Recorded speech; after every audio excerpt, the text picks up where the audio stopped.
Okay, to get an idea, I'm way up in the Andes right now.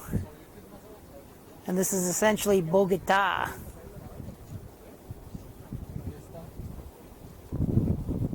It's a massive city that obviously develops massive crime, urban guerrilla groups, etc. There's over 8 million people in the city.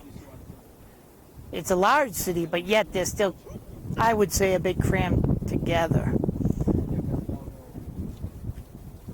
So you can see why there were urban guerrilla groups to this day. When I take you later, or you saw before, depending on the way you watched it, there was a new attack in El Centro Comercial Andino. But there were also other urban guerrilla groups which we're going to talk about.